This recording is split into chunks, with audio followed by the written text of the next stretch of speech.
Hey guys, this is your intro buddy once again. And ito, patapos na po ang summer. Sa darating na Hunyo, ano naman tayo, wet season, tag-ulan. Habagat uli ang iiral. Pero, bago yan, lalangoy muna kami. Akala ko nga po hindi na matutuloy yung outing na overnight ngayong weekend Pero unexpectedly, buti at natuloy. Bakit ba ka mo? Panoorin nyo na lang. Pero, bago tayo dumako doon, recap muna. So ayun na, recap muna tayo ng kung ano mga nangyari after the last video natin dito sa National Media. Una sa lahat, naging priority namin ang aming tatay. Dahil nagpapakasyon siya ngayon. Saka, nagpapunod pa ako ng ngipin. Step 5 pa nga lang, hindi pa nga tapos dahil kailangan pang punutin yung kabilang side. Pero ngayon, tuloy-tuloy na ang outing. Expected sana na doon kami sa Laguna.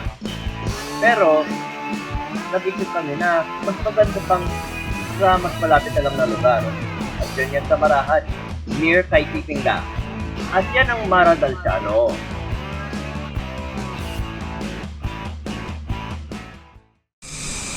So, nandito na kami sa ating destinasyon. Welcome to Mara Dalciano Resort Hotel. First time po namin dito.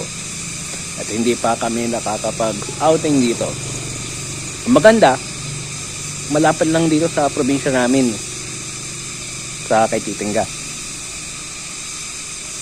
We were expecting before na maglalago na kami pero nakahanap pa rin kami ng mas malapit. And so this is the place. Paano ba yan? Let's get it on and let's move along the way para makapakita namin sa inyo kung bakit maganda na mag-staycation dito. So yun, nagsimula na kami mag-check-in ng gabi. Ito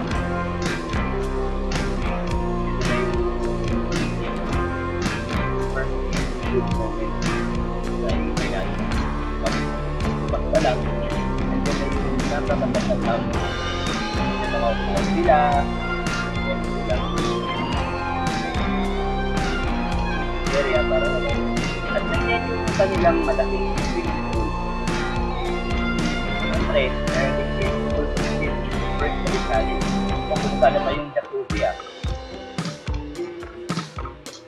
At may videoke bar din sila. Siyempre, maganda na merong working videoke machine para may kantahan. At nandiyan din yung mga lagayan ng mga handa. Dahil marami kami ng dalang pagkain. Ngayon, tataas na kami. Maganda ang akyatan nila.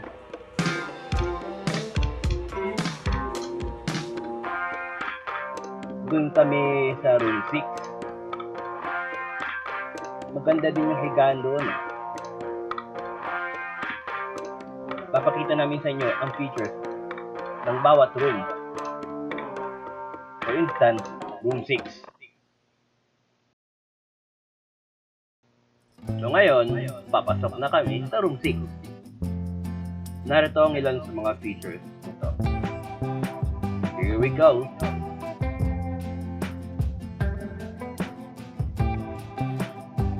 So meron tayong 3 kwarto. 3 kama nga pala. Pwede kong humika kahit saan. Yung cabinet na may mirror din. At merong lamesa. Pero tinanggal namin yan kasi may mga iba pang mattress na nilagay. At may house rules pa. Sa mga pupunta sa resort na ito, sundan nyo ito na mabuti. At yun ang mga features. Okay, so nakarating na kami. Pinakita ko na sa inyo ang mga features. At syempre, we had settled. Kaya ano pang hinihintay natin? Sipu ka na!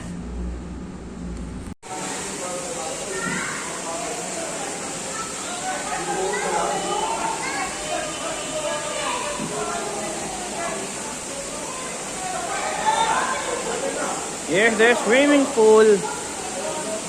Ang maganda, may bubong. Kaya hindi ka basta-basta maulanan. First time akong nakakita ng resort na may kisame ang pool. Yung isa sa mga mentors namin sa aming company, ang swimming pool niya nasa loob ng bahay. Kaya hindi siya basta-basta nauulanan. I think we are complete right now. At ngayon na-enjoy na kami dito. Yun na ba nga, lumalangoy na ngayong gabi. Pero, lalangoy na lang ako the following morning. Kasi I'm just busy recording and I'm vibing. I'm enjoying the vibe out here. Dahil first time kong makakita ng swimming pool na may bubong. Yun yung maganda dito sa Mara del Ciano.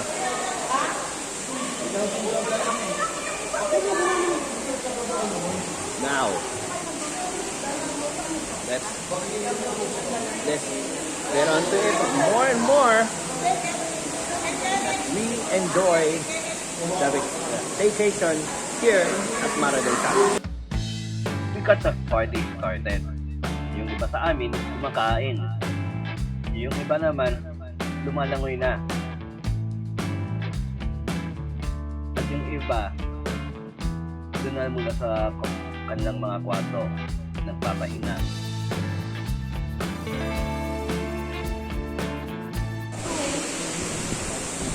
Kung na-restore ko pa naman yung drum set ko, this would have been here.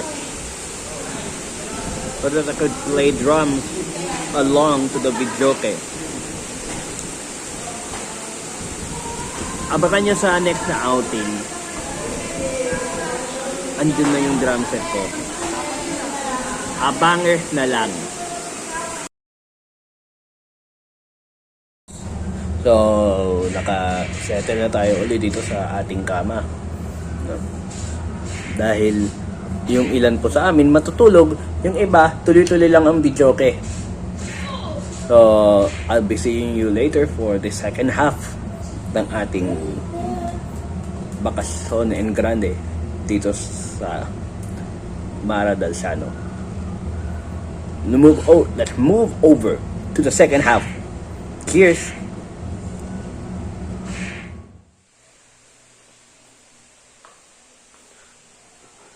Alright, good morning.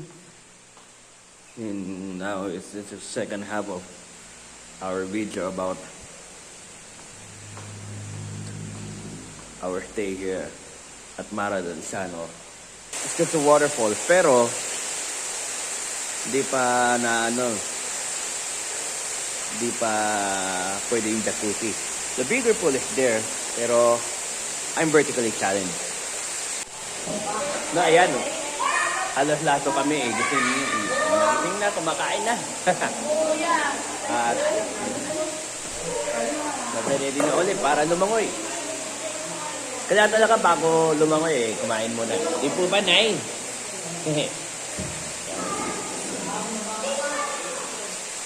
At saka naka-standby ang ating video, okay? Para sa masayang kantahan mamaya. Kapag napuno ang jacuzzi, lalangoy na tayo dyan.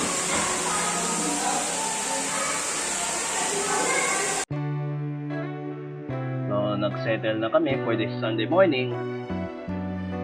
At saka ang bonus, tumulong pa ako sa pagluluto ng iba pa mga pagkain. Ito yung mga niluto namin.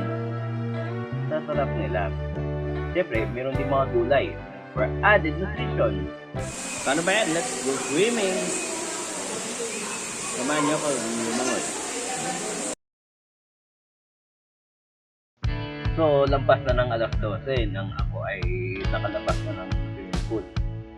Sulit ang pagdugdog at nananghalian na ako.